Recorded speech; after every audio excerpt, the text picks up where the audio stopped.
स्वागत है आपका मेरे YouTube channel Siva study centre, जहां मैंने आपको इकोलॉजी और इन्वायरमेंट और इकोसिस्टम आपको पढ़ाया था। आज का जो टॉपिक लिया है मैंने इकोलॉजिकल पिरामिड। इकोलॉजिकल पिरामिड को पढ़ाने से पहले मैं आपको रिक्वेस्ट करना चाहूँगी कि आप मेरी और वीडियोस देखिए, प्लेलिस्ट में जाके आपको हेल्प मिलेगा। और जितने भी कॉम्पिटिटिव एग्ज़ाम होते हैं उन सब में पूछे जाता है ये सब जो मैं आपको पढ़ा रही हूँ। तो जो आज का टॉपिक है, आज का हम कंटेंट देख लेते हैं। इकोलॉजिकल पिरामिड पढ़ाऊंगी। टाइप्स, कितने टाइप्स के होते हैं pyramid? Pyramids of number, pyramid of biomass, pyramid of energy. तो आज हम ये पढ़ते हैं। चलिए, उससे पहले आप ये देख लीजिए इकोलॉजिकल पिरामिड पहले होता क्या है, आपको ये पता होना चाहिए। What is the meaning of ecological pyramid? Ecological pyramid is एक ग्राफिकली रिप्रेजेंटेशन होता है, रिलेशनशिप होता है डिफरेंट लिविंग ऑर्गेनिज्म के बीच में at the different trophic level के बीच में। तो ये क्या होता है, एक ग्राफिकल रिप्रेजेंटेशन होता है। ऑलवेज भी रिमेंबर, ग्राफिकल रिप्रेजेंटेशन होगा।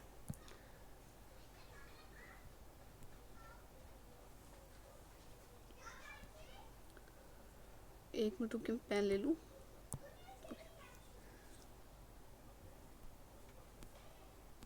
देखिए, ये ऐसा शो होता है।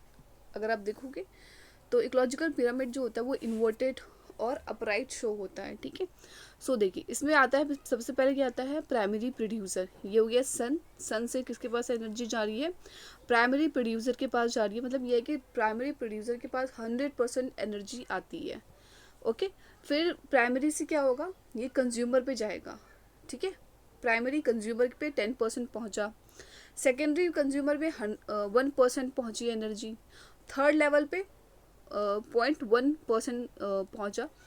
फिर इसमें आता है एपेक्स प्रेडेटर होते हैं।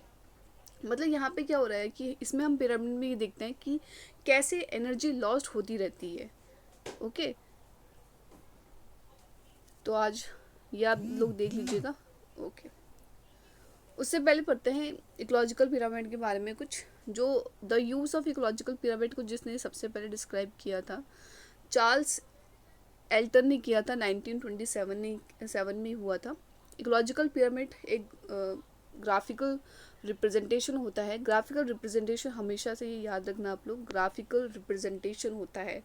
तो ऑलवेज भी रिमेंबर, इकोलॉजिकल पिरामिड क्या होता है, एक ग्राफिकल रिप्रेजेंटेशन होता है of a number of individual. जितने भी नंबर ऑफ इंडिविजुअल होते हैं वो प्रेजेंट होते हैं, और अमाउंट ऑफ बायोमास में होते हैं, और अमाउंट ऑफ एनर्जी में स्टोर और successive trophic level in a ecosystem में होते हैं। Ecological pyramid are starting, ecological जो पिरामिड होता है उसकी स्टार्टिंग कहाँ से होती है? प्रोड्यूसर से होती है। एक सेकेंड, कहाँ से स्टार्ट होगी? प्रोड्यूसर से स्टार्टिंग होती है। तो हमेशा याद रखना, मैंने अभी पिछले वाली स्लाइड में भी बताया था आपको कि कहाँ से स्टार्ट होता है, प्रोड्यूसर से स्टार्ट होगा at the base and successive trophic level forming the apex. इसी चीज़ को हम क्या बोलेंगे? इकोलॉजिकल पिरामिड बोलेंगे। नेक्स्ट मूव करते हैं। देखिए, ये सबसे ज़्यादा इंपॉर्टेंट है। मैं चाहूँगी कि आप इसको ऐसे मतलब एज अ टेबल बना के रख लो, ताकि आपको बार बार ढूंढना ना पड़े।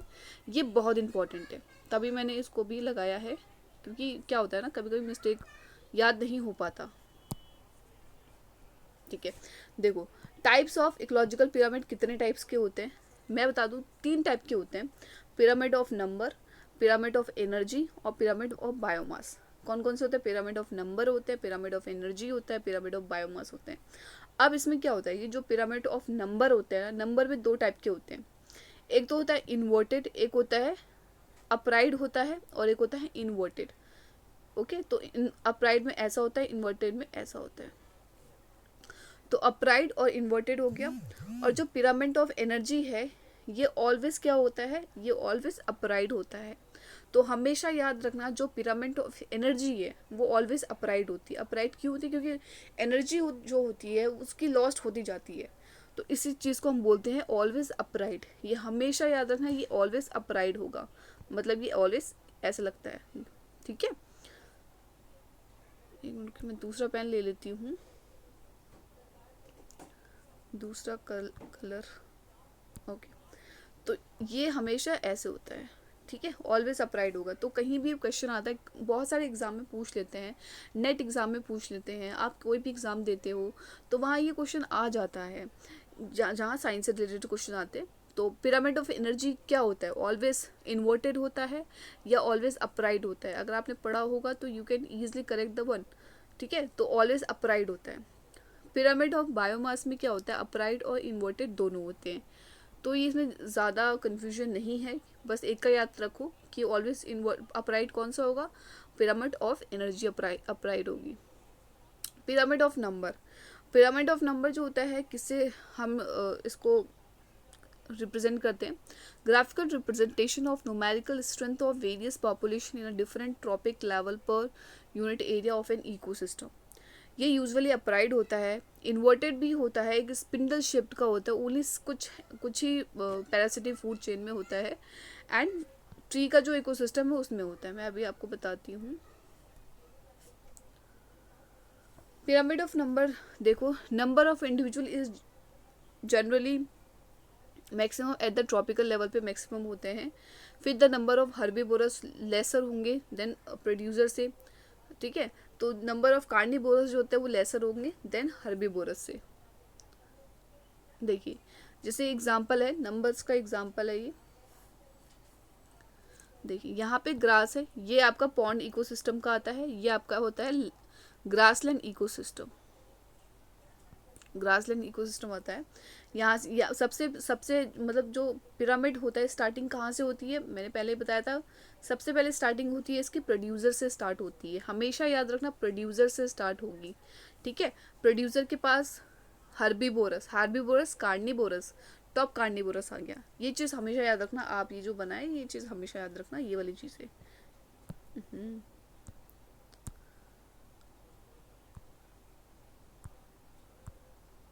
ये वाली चीज़ें हमेशा याद रखना आप लोग, producer, herbivores, carnivorous, top carnivorous. Okay चलो इतना याद हो गया।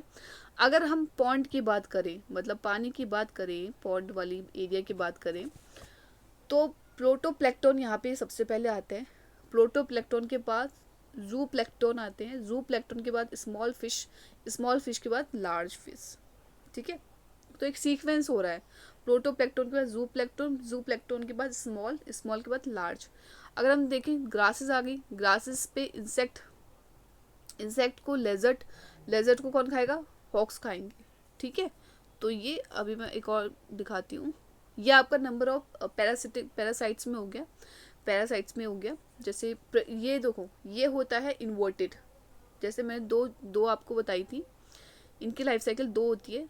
तो ये है अपराइट और ये है इन्वर्टेड, इसको हम बोलते हैं इन्वर्टेड। ठीक है, तो ऑलवेज भी रिमेंबर, जहाँ पे ये ऐसा आता है इसको हम बोलते हैं इन्वर्टेड शेप्ड का है ये।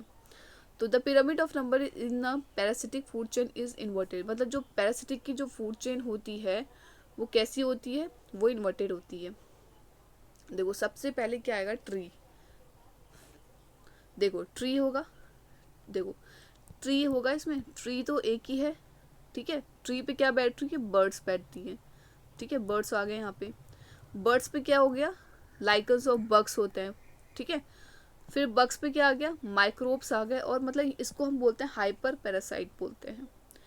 ठीक है, मतलब ट्री तो एक ही है ना, ट्री एक ही है, बर्ड्स बहुत सारी होगी, बर्ड्स के ऊपर क्या हो गया, पैरासाइट्स हो गए, पैरासाइट्स के बाद क्या होगा, हाइपर पैरासाइट्स हो गए। तो इसको हम बोलते हैं पैरासाइट ऑफ नंबर। हाँ ये देखो, इसका कंपैरिजन ये है, ये आपको अच्छे समझ में आ जाएगा। अपराइट हमेशा याद रखना, अपराइट और इन्वर्टेड का मतलब ग्राफिकल रिप्रेजेंटेशन कैसा होता है। अपराइट आपको देखने को मिल रहा होगा ऐसा होता है, इन्वर्टेड आपको ऐसा होता है। ठीक है, तो देखो ये प्रोड्यूसर हो गया, प्रोड्यूसर को जैसे मालूम है ग्रास है। ठीक है, ये ग्रास हो गया, ग्रास को कौन खाएगा, ग्रॉस हॉपर खाएंगे। ठीक है, सेकेंडरी कंज्यूमर आ गया, टर्शरी कंज्यूमर, क्वाड्रेटरी कंज्यूमर। यहाँ पे टॉप पे एक ही बचा। ठीक है, मतलब कहने का मतलब ये है कि ग्रास की जो लेंथ है वो तो बहुत सारी है, लेंथ बहुत सारी हो गई। किसने खाया, ग्रॉस हॉपर ने खाया। ठीक है, ग्रॉस हॉपर ने खाया, मतलब ये प्राइमरी कंज्यूमर हो गया ना। ग्रॉस हॉपर को किसने खाया, मेढक ने खाया। मेढक ने खाया मतलब सेकेंडरी कंज्यूमर हो गया। मेढक को किसने खाया, स्नेक ने खाया। ठीक है, तो यहाँ पे टर्शरी कंज्यूमर हो गया। मिड, फिर स्नेक को भी ऊपर वाला मतलब टॉप वाला खाएगा। ठीक है, तो ये हो गया हमारे पास ग्रासलैंड की बात हो रही है, मतलब हम ग्रासलैंड की बात कर रहे हैं इसमें। ठीक है, इसमें देखो इन्वर्टेड के केस में क्या होता है कि देखो प्रोड्यूसर मतलब पेड़ तो एक ही है, ठीक है, पेड़ एक ही है, लेकिन जो उस पर बर्ड्स बैठ रही हैं वो बहुत सारी हैं, हर्बीवोरस वाली बर्ड्स बहुत सारी है, फिर इसमें पैरासिटिक आ जाता है और हाइपर पैरासाइट आ जाता है। तो ये आप कॉपी में भी बना लेना, मतलब इसमें लिख लेना नंबर, नंबर में क्या आता है अपराइट और इन्वर्टेड, एक बार लिख लोगे याद हो जाएगा, छुट्टी हो जाएगी। ओके हाँ, इसमें देखो एक और चीज़ आता है, जैसा कि मैंने बताया ट्री इकोसिस्टम स्पिंडल शेप्ड का बनता है, वैसा बनता है। Producer herbivores carnivorous top carnivorous, ये चीज़ हमेशा याद रखना, producer herbivores carnivorous top carnivorous. Trees आएगा, ट्रीज पे कौन बैठेगा, बर्ड हो गया, इंसेक्ट हो गया, फिर स्नेक आ जाएगा, लॉयन टाइगर आ जाएगा। पिरामिड ऑफ बायोमास आता है, बायोमास में क्या देखते हैं, टोटल वेट देखते हैं। Biomass in the is the total weight of living matter per unit area. Terrestrial ecosystem में अगर हम देखें, टेरेस्ट्रियल इकोसिस्टम क्या होता है, आप लोग मुझे बताइएगा किसको आता होगा। तो टेरेस्ट्रियल इकोसिस्टम की वीडियो है, प्लेलिस्ट में आप लोग चेक करेंगे तो वहाँ पे मिल जाएगा, डिफरेंस मिल जाएगा टेरेस्ट्रियल और एक्वाटिक के बीच में क्या डिफरेंस होता है। तो आपसे मैं गुजारिश करना चाहूँगी कि आप वो वीडियो जाके देखिए ताकि आपको और क्लियर पता लग जाए, है ना। टेरेस्ट्रियल इकोसिस्टम हर जगह आपको सुनने को मिलता होगा, टेरेस्ट्रियल, मेराइन, एक्वाटिक, ये सब। तो मैंने इसके बारे में भी, इससे रिलेटेड भी टॉपिक बना रखा है, तो आप लोग प्ले लिस्ट में जाके चेक करिएगा। टेरेस्ट्रियल इकोसिस्टम बायोमास डिक्रीज होता है फ्रॉम द प्रोड्यूसर लेवल्स, मतलब क्या होता है कि जो बायोमास टेरेस्ट्रियल इकोसिस्टम में जो बायोमास होता है वो डिक्रीज होता है प्रोड्यूसर से और to the consumer, so that the pyramid, जो मतलब पिरामिड जो बायोमास होता है टेरेस्ट्रियल इकोसिस्टम का वो ऑलवेज अपराइड होता है, समझे। ओहो। तो जो पिरामिड होता है बायोमास का टेरेस्ट्रियल का, वो क्या होता है, वो अपराइड होता है। ये देखिए biomass, pyramid of biomass terrestrial का ये बताया था मैंने। देखो प्रोड्यूसर हो गया, प्रोड्यूसर हो गया हार्बीवोरस कार्निवोरस, टॉप आ गया। प्रोड्यूसर मतलब ग्रासेस आ जाएगा, ग्रासेस को इंसेक्ट, इंसेक्ट के बाद लेजर्ट और लेजर्ट को हॉक्स। तो ये अपराइड हो गया, इसको इस वाली शेप को हम बोलते हैं अपराइड। अपराइड वाली शेप, ये शेप होती है, अपराइड की शेप होती है। इसके बाद आता है पिरामिड ऑफ बायोमास आ जाता है। अपराइड इन्वर्टेड देख लो दोनों चीज़। यहाँ पे प्रोड्यूसर है herbivores, primary carnivorous, top carnivorous, ठीक है। इसमें जो लेंथ होती है, देखो इसमें जो ग्रासेस की जो लेंथ है,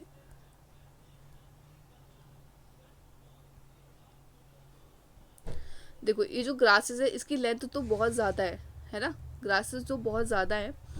इसके बाद हार्बीवोरस मतलब इन जो ग्रास को खाएंगे वो कम है, ठीक है, वो क्या है, वो दो दो या मतलब और भी बहुत सारे हो सकते हैं, लेकिन इसके कंपैरिजन में कम हो गए। फिर इसके बाद आता है प्राइमरी, प्राइमरी कार्निवोरस, ठीक है। प्राइमरी कार्निवोरस किसको खाएंगे, इसको खाएंगे। फिर इसके बाद आता है टॉप कार्निवोरस में क्या हो जाता है, टॉप कार्निवोरस में एक ही रह जाता है जिसके पास 1 kg बचता है बस, ठीक है। तो सबसे ज़्यादा केजी किसके पास होता है, सबसे ज़्यादा केजी जो होता है वो प्रोड्यूसर के पास होता है। फिर कम होते होते जो प्रेडेटर मतलब जो लास्ट वाला बचता है, जो टॉप कार्निवोरस होता है, उसके पास सबसे कम केजी होता है। फिर इसमें आता है इन्वर्टेड। इन्वर्टेड में आप देखिए इन्वर्टेड का डायग्राम, अपराइड इन्वर्टेड सबको समझ में आ गया होगा कि इनके डायग्राम कैसे होते हैं। पहला आता है प्रोड्यूसर, यहाँ से स्टार्टिंग, यहाँ से देखो कार्निवोरस से स्टार्ट होता है, प्रोड्यूसर आता है, प्रोड्यूसर में मतलब स्मॉल फिशेज हो जाएंगी आपकी, फिर हार्बीवोरस जो इनको खाएंगी, फिर कार्निवोरस होगा। ये आपका इन्वर्टेड डायग्राम है। फिर इसमें आता है pyramid of biomass in the aquatic ecosystem, producer है स्मॉल ऑर्गेनिक, सो देयर, मतलब एक्वाटिक सिस्टम में अगर हम देखें तो जो प्रोड्यूसर होता है वो स्मॉल ऑर्गेनिज्म होता है, ठीक है। जैसे यहाँ पे देख लो जू प्लेक्टोन आ गया, जू प्लेक्टोन, प्रोटोप्लेक्टोन, जू प्लेक्टोन, स्मॉल फिश और लार्ज फिश, ठीक है। मतलब यहाँ से स्टार्टिंग हो रही है इसकी। ये प्रोड्यूसर हो गया, कौन खा रहा है, जू प्लेक्टोन खाता है, जू को कौन खा रहा है, स्मॉल खा रहा है। स्मॉल फिश को कौन खा लेता है, वो लार्ज फिश खा लेती है। मतलब पूरा का पूरा मिला के ऐसा ही होता है, ये इसी बेसिस पे होता है कौन किसको खाता है, कौन सा ऑर्गेनिज्म किसको हीट करता है। ठीक है। तो हमेशा याद रखना, जैसे प्रोटोप्लैंक्टन हो गया, तो प्रोटोप्लैंक्टन को कौन खाएगा? जू प्लैंक्टन। जू को कौन खाएगा? स्मॉल फिश खाएगी। स्मॉल फिश को कौन खाएगी? लार्ज फिश खाएगी। जब लार्ज फिश खाएगी तो वो सबसे टॉप पे होगी, टॉप कार्निवोरस हो गई ना वो, सो टॉप कार्निवोरस हो गई वो। पिरामिड ऑफ, देखो एक्वाटिक को हम बोलते हैं इन्वर्टेड, और टेरेस्ट्रियल में आ जाएगा अपराइट। तो हमेशा ये चीज़ हमेशा याद रखना, ये वाली चीज़।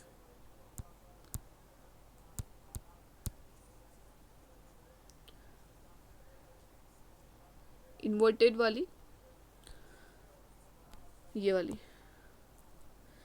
पिरामिड ऑफ बायोमास एक्वाटिक में क्या होगा? इन्वर्टेड होता है। तो हमेशा याद रखें, एक्वाटिक में क्या होता है? इन्वर्टेड होता है, और टेरेस्ट्रियल में कौन सा होता है?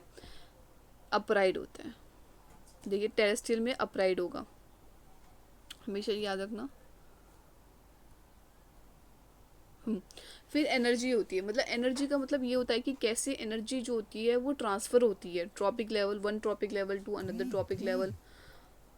ठीक है, तो ऐसे कैसे कैसे एनर्जी जो होती है लॉस्ट होती जाती है, इसका मतलब ये होता है। ठीक है, in in an ecosystem energy flow from producer level to the consumer level. Okay, तो जैसे मैंने बताया था कि सबसे पहले कौन सा आता है? प्रोड्यूसर लेवल आता है ना। तो कैसे जो होती है एनर्जी जो होती है वो कैसे ट्रांसफ़र होती है प्रोड्यूसर से कंज्यूमर तक। ठीक है, ड्यूरिंग द एनर्जी फ्लो, जब एनर्जी फ्लो होती है ना, जब एनर्जी पास होती है, 80 to 90% जो होती है एनर्जी लॉस्ट होती है एट ईच ट्रॉपिक लेवल में। ओनली 10% एनर्जी ऐसी होती है जो ट्रांसफ़र होती है नेक्स्ट टॉपिक लेवल में। तो ये हमेशा यह चीज़ याद रख लेना, हाईलाइट कर रखा है, आप लोग लिख भी सकते हो, ये बहुत इंपॉर्टेंट है। ठीक है, 10% जो एनर्जी होती है वो ट्रांसफ़र होती है to the next topic level में। ठीक है, इसीलिए इसको हमने बोला है कि जो एनर्जी होती है वो ऑलवेज क्या होती है? अपराइड होती है। ठीक है, क्योंकि इसमें क्या होता है कि एनर्जी जो होती है वो लॉस्ट होती जाती है ना, लॉस्ट जो होते 80 to 90% एनर्जी लॉस्ट हो जाती है एक एक टॉपिक लेवल से मतलब जाते जाते। ठीक है, तो 10% एनर्जी हो बचती है, ट्रांसफ़र होती है। ठीक है, आई होप आप समझ गए होंगे। देखिए जैसे producer herbivores carnivorous top carnivorous हो गया। ठीक है, देखो यहाँ पे हो गया जैसे प्रोड्यूसर हार्बीवोरस, तो सबसे पहले सबसे ज़्यादा एनर्जी इसके पास होगी, सबसे पहले एनर्जी इसके पास ज़्यादा होगी। ठीक है, तो इसकी एनर्जी जो है यहाँ पे थोड़ी सी ट्रांसफ़र होगी। ठीक है, क्योंकि ये अपना भी तो फूड बनाएगा, है ना, अपना भी काम करेगा, रेस्पिरेशन सब कुछ करेगा ये प्लांट। ठीक है, उसके बाद जितनी एनर्जी बचती है तो स्नेल के पास चली जाएगी। ठीक है, अब स्नेल भी सब कुछ मतलब एनर्जी इसके पास भी कमी होगी, ये भी रेस्पिरेशन सब कुछ करेगा। इसके करने के बाद इसके बाद जो मेढक होता है इसके पास एनर्जी जाती है, तो इसके जाते जाते क्या होता है, जो इसमें टर्शरी कंज्यूमर होता है इसके पास बहुत कम एनर्जी रह जाती है। ठीक है, 10J एनर्जी इसके पास रहती है। तो सबसे ज़्यादा जो सनलाइट से आती है वो प्लांट में आती है सबसे ज़्यादा। फिर इसमें इकोलॉजिकल की इंपॉर्टेंस क्या होती है, इकोलॉजिकल पिरामिड के क्या क्या इंपॉर्टेंस होते हैं। The importance of ecological pyramid can be explain in the following points. They show the feeding of different organism, मतलब ये शो करता है कि जो ऑर्गेनिज्म होते हैं वो डिफरेंट डिफरेंट फीड करते हैं। तो दे show the feeding of different organism in a different ecosystem, different different ecosystem में डिफरेंट डिफरेंट जो ऑर्गेनिज्म हैं वो फीड करते हैं डिफरेंट डिफरेंट थिंग को।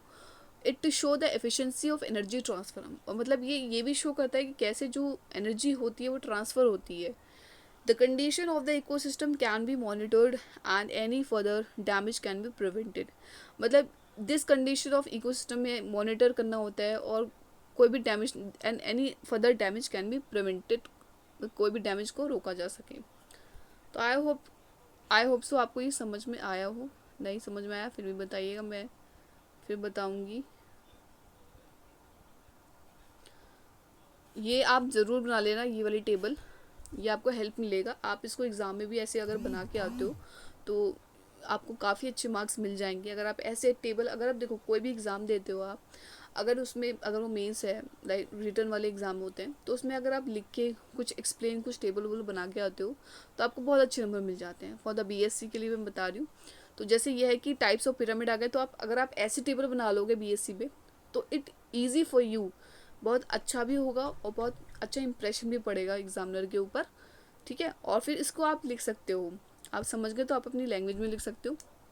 और हमेशा एक चीज़ याद रखना, इन्वर्टेड और अपराइट में बिल्कुल भी कंफ्यूज मत होना, इन्वर्टेड और अपराइट कैसा होता है, क्योंकि अगर इसमें कंफ्यूज हो जाओगे तो वो पूरी साइकिल ही गलत हो जाएगी, ठीक है। इन्वर्टेड देखो ऐसा होता है, ठीक है, और फिर अपराइट आ जाता है। और जो बायोमास होता है इसमें जो टेरेस्ट्रियल इकोसिस्टम होता है वो ऑलवेज अपराइट होता है, और जो एक्वाटिक इकोसिस्टम होता है वो इन्वर्टेड होता है। और एनर्जी में क्या होता है कि एनर्जी में ऑलवेज अपराइड होगा, क्योंकि एनर्जी जो होती है वो 10% एनर्जी होती है, वो ट्रांसफ़र होती है नेक्स्ट टॉपिक लेवल से ट्रांसफ़र होती है। इसलिए एनर्जी जो होती है वो ऑलवेज भी अपराइड होती है, इन्वर्टेड नहीं होती है ऑलवेज।